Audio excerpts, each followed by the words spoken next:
Welcome back, everybody, to another deep dive.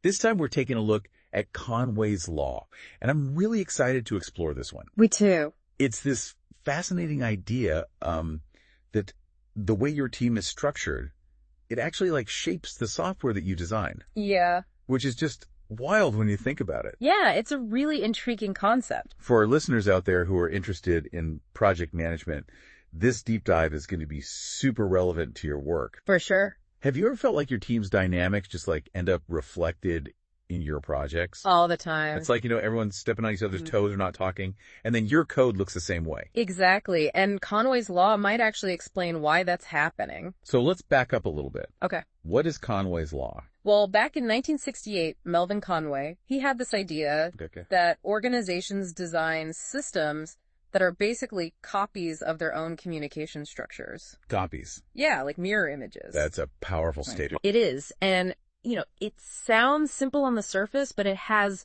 huge implications for how we build successful teams and successful products. Okay, I'm intrigued, but I need some concrete examples. Of course. What does this actually look like in practice? All right, let's say you're building a compiler. Okay. If you divide your development team into 4 separate groups, you're likely to end up with a 4-pass compiler. Oh, wow. It's almost like the software is mirroring the team structure. So the way teams communicate dictates how different parts of the software are going to interact. That's exactly it. It's like if you have a team that's really siloed, their code is going to be siloed too. Yeah, and Conway called this homomorphism.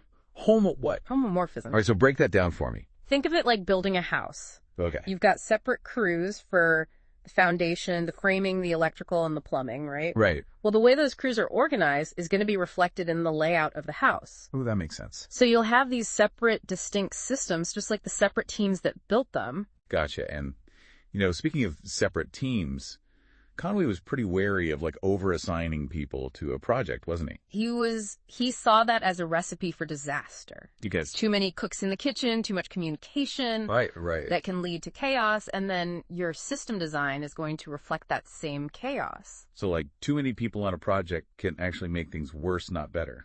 Exactly. And we've seen this play out in some pretty dramatic ways. Like what? Well, one example that comes to mind is the NASA Mars Climate Orbiter crash back in 1999. That was a pretty big deal. It was a huge setback for NASA. Didn't that happen because different teams were using different measurement systems? It's right. Some teams were using metric, others were using imperial. Ooh. And that mismatch, a direct result of poor communication, caused a critical miscalculation and ultimately led to the loss of the spacecraft. That's a perfect example of how communication breakdowns can have real-world consequences. Absolutely. It underscores the importance of clear communication, especially in those really complex projects. Totally. So this is all fascinating, but how does it all connect back to what our listeners are interested in, which is project management? Well, understanding Conway's Law can actually help you build better teams. Okay. And, as a result, better software. Oh, well. Think about agile methodologies. Yeah. With their emphasis on communication and collaboration. Yeah, they're all about that. They're practically a direct response to the very issues that Conway's Law highlights. So in a way, agile is kind of like Conway's Law in action. You could say that. Interesting. Are there companies out there that are actively using this, building their teams in a way that shapes their software for the better? Definitely. And we're talking big names. Like who? Companies like Spotify, Netflix, and Amazon, they've all embraced this idea. And these are companies that are known for their really, innovative software and services. Right. They're not just stumbling onto this, they're doing it intentionally. So what are they doing that's so special? Well, let's take Spotify, for example. They've structured their teams into these small autonomous units they call squads. Quads. Yeah, it sounds cool, right? It does. And each squad is responsible for a specific feature or a part of the Spotify platform. Okay. So they're like mini startups within the larger company. Oh, that's interesting. Yeah, they own the entire life cycle of their feature from brainstorming all the way to launch. So they have a lot of ownership. Tons. And what's really interesting is that the structure directly translates into their software architecture. How so? They use a microservices approach. Okay. Where each feature is essentially its own independent service. Makes sense. And this allows them to develop things faster and be more flexible and responsive to user needs. It's like taking that divide and conquer strategy to a whole new level. You could say that, but the key here is that these smaller units, they still collaborate. Okay. Spotify really emphasizes communication and knowledge sharing between squads. Which makes sense, because otherwise you just end up with a bunch of random pieces of software. Exactly. It's not just about breaking things down. It's about making sure those pieces can talk to each other. So communication is still key. Always. All right, now let's shift gears to Netflix. Okay. They've cultivated this freedom and responsibility culture. I like that. Right? Their teams have a lot of autonomy, but they're also held accountable for their part of the Netflix platform. So it's like a high-trust environment. Very much so. Okay. And this freedom to experiment and innovate, it's reflected in their software. You know, it's constantly evolving, and they're really good at personalizing the user experience. It sounds like they've struck a delicate balance between giving teams freedom but keeping them aligned with that overall product vision. They really have, and they understand that empowering teams to make decisions leads to better, more innovative software. That's a good lesson for any company. It is, and their decentralized organizational structure is key to making that happen. Interesting. So no more like top-down hierarchy? Not at Netflix. They've moved away from that. Okay, what about Amazon? What are they doing? Amazon, they're famous for their two-pizza rule. Two-pizza rule. I've heard of that. It basically says that your teams should be small enough to be fed by 2 pizzas. I love that. Right? Keeps things simple. It makes sense. It ensures that the teams stay nimble and that communication stays efficient. So by keeping teams small, they're intentionally promoting that close collaboration and minimizing communication overhead. That's exactly right. Smart. And just like Spotify, they've adopted a microservices architecture that mirrors those small independent teams. You got each service can be developed and deployed independently, which allows for really rapid iteration and scaling. So we've seen a lot of great examples here of companies that are really using Conway's law to their advantage. Absolutely. But I imagine there are also examples where companies have stumbled and fallen into some of the traps that this law presents. Oh, for sure. It happens all the time. What are some of the common mistakes that companies make? One really common one is what's called the inverse Conway maneuver. Okay, I've never heard of that. This is where companies try to force a specific software architecture onto their teams without really considering their existing communication structures. So it's like trying to fit a square peg into a round hole. Exactly. You can't just impose a structure and expect it to work seamlessly. You got to work with what you got. You do. It's crucial to remember that organizational structure and software architecture, they're intertwined. You can't change one without affecting the other. Right. And ignoring this can lead to some really messy outcomes, like complex monolithic applications that are really difficult to maintain. And that's a reflection of that rigid, siloed organizational structure. Right. It all comes back to Conway's law. So the big takeaway here is that for successful software development, you need to take a holistic approach. 100%. You have to think about the people, the processes, the architecture as all these interconnected elements. Couldn't agree more. And Conway's law gives us a really useful lens for understanding those connections. It reminds us that how we communicate, collaborate, and organize ourselves has a direct impact on the systems we create. And that's something that's relevant for everyone, but especially for project managers. Yeah, so listener, I want you to pause for a moment and really reflect on your own experiences. Yeah, think about it. Have you seen Conway's law in action in your work? Maybe you've seen it play out in a positive way. Or maybe in a negative way. Have you encountered situations where the team structure either contributed to or hindered the success of a project? Because chances are it has in some way. Think back on those projects you've been a part of. Yeah. Could a different approach to team organization have led to a better outcome? That's something to really chew on. It is. These are such important questions to consider as a project manager. For sure. And in our next segment, we're going to equip you with some practical strategies for applying Conway's law to your own work. We'll give you the tools. Help you build stronger teams and deliver outstanding products. Sounds good. Stay tuned. We'll be right back after the break. All right, so let's dive a little deeper into some of those companies that are really putting Conway's law to work in a positive way. Yeah, I'm really curious to hear more about how they're doing it. Okay, well, we've already mentioned Spotify, Netflix, and Amazon, but their strategies are worth taking a closer look at. Absolutely. These are companies that are known for their innovative software and services. So what are they doing that leverages Conway's law so effectively? So let's start with Spotify. Okay. They've structured their teams into these small autonomous units called squads. Squads.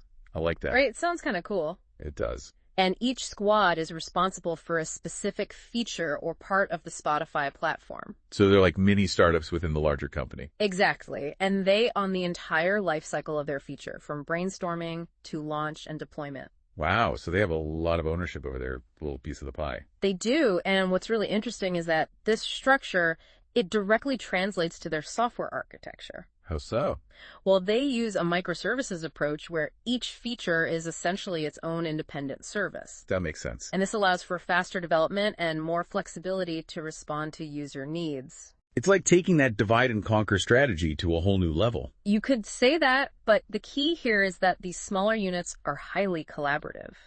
Spotify emphasizes communication and knowledge sharing between squads. Okay, so it's not just about breaking things down into smaller pieces. Yeah. It's also about making sure those pieces can communicate effectively. Exactly. Right now, let's shift gears over to Netflix. Okay, Netflix, what are they up to? So they've cultivated this freedom and responsibility culture. I like the sound of that. Right. It's pretty cool. Their teams have a lot of autonomy, Okay. but they're also held accountable for their part of the Netflix platform. So it's like a high-trust environment. Very much so.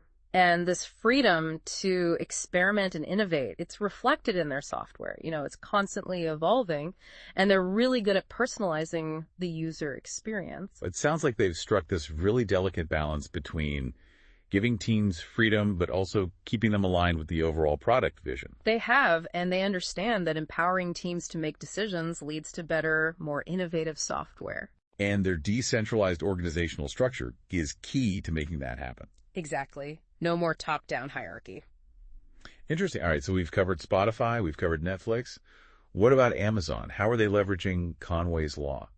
So Amazon is famous for their two-pizza rule. Have you heard of that? Oh, yeah, the two-pizza rule. That's a classic. It basically says that teams should be small enough to be fed by 2 pizzas. Which I love. Keeps things simple, right? Yeah, it makes sense. It ensures that the teams stay nimble and that communication stays efficient. So by keeping teams small, they're intentionally promoting close collaboration and minimizing communication overhead. That's the idea. And just like Spotify, they've adopted a microservices architecture that mirrors those small independent teams. Each service can be developed and deployed independently, allowing for that rapid iteration and scaling. Exactly, and it's been incredibly successful for them. So we've seen some really great examples here of companies that are using Conway's Law to their advantage. But I imagine there are also examples where companies have stumbled and maybe fallen into some of the traps that this law presents. Oh yeah, it happens all the time. Like, what are some of the common mistakes that companies make? Well, one really common one is what's called the inverse Conway maneuver. Okay, inverse Conway maneuver. I've never heard of that one. So this is where companies, they try to force a specific software architecture onto their teams without really considering their existing communication structures. Oh, so it's like trying to fit a square peg into a round hole. Exactly. You can't just impose a structure and expect it to work seamlessly. You got to work with what you've got. You do, and it's crucial to remember that organizational structure and software architecture are intertwined. You can't change one without affecting the other. And ignoring this can lead to some pretty messy outcomes, right? It can. Things like complex monolithic applications that are difficult to maintain. Which are a reflection of that rigid, siloed organizational structure. It all comes back to Conway's Law. So the big takeaway here is that successful software development, it needs a holistic approach. You need to think about the people, the processes, the architecture, and these interconnected elements. Couldn't agree more. Conway's Law provides a really useful lens for viewing those connections. It reminds us that the way we communicate, collaborate, and organize ourselves has a direct impact on the systems we create. And this is relevant for everyone, but especially for you, listener, as a project manager. So, listener, I want you to pause for a moment and think about your own experiences. Yeah. Have you seen Conway's Law in action in your work, either positively or negatively? Have you encountered situations where the team structure contributed to, or maybe even hindered the success of a project? Think back on the projects that you've been a part of. Could a different approach to team organization have led to a better outcome? These are really important questions to consider as a project manager. They are. And in our next segment, we're going to equip you with some practical strategies for applying Conway's Law to your own work to help you build stronger teams and deliver outstanding products. Okay, so we've explored Conway's Law, seen some amazing examples, and talked about some of the potential pitfalls. Yeah. But now let's get practical. Yeah, let's get down to brass tacks. How can our listeners as project managers actually use this knowledge in their day-to-day work? Well, it all starts with awareness. Recognizing that the way your team communicates is going to influence your projects. Right. It's like that's the foundation. It is. So the first step is to really take a look at your team's current communication structure. Okay, so we're putting on our detective hats. Yeah. What exactly are we looking for? You want to think about those communication pathways. Mm-hmm. You know, who talks to whom, how often, and what methods are they using? All right. Are there any bottlenecks? Are certain teams isolated? So really map it all out. Yeah, and this analysis can give you so much insight into the strengths and weaknesses of your team setup. That's a great starting point. But Yeah. let's say you've done the analysis and you see some areas where things could be improved. What are some concrete steps you can take to actually improve your team structure? Well, one really effective approach is to try and align your team structure with your desired architecture. Okay, what do you mean by that? So, for example, if you're aiming for a modular microservices-based system, it might make sense to create smaller independent teams that mirror that structure. Kind of like those Spotify squads we talked about, where each Yeah. team owns a specific feature or service. Exactly, that's the And that promotes clear ownership and accountability, and it also streamlines communication, right? It does. Teams can make decisions faster and move faster without being bogged down by all those complicated dependencies. But what if you're working within a more traditional, hierarchical organization? Right. It's not always easy to just like completely restructure things overnight. You're absolutely right. But even within those constraints, there are things you can do. Okay, like what? You can focus on fostering a culture of collaboration and open communication between teams. Okay, that makes sense, but how do you actually do that? We'll encourage regular cross-team meetings or workshops where people can share knowledge and talk about challenges. Okay. Establish clear communication guidelines and use tools that make it easy to share information.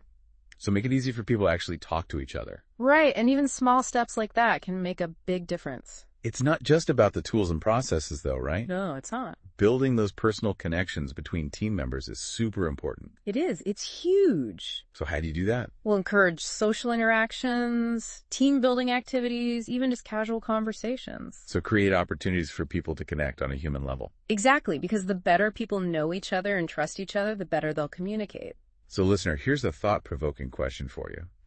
If you could redesign your team's communication structure to perfectly reflect your ideal project, what would that look like? Yeah, what would your dream team look like? Don't be afraid to experiment and make adjustments along the way.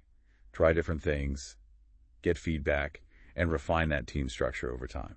Conway's law, it's not a rigid rule, it's more like a powerful insight. A lens to view things through.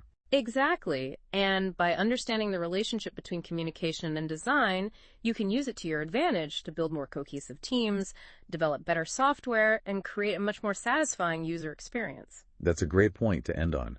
I think Conway's law really highlights that we're not just building systems, we're building human connections. Yeah. And by nurturing those connections, we can unlock so much potential in our projects and in ourselves. Well said.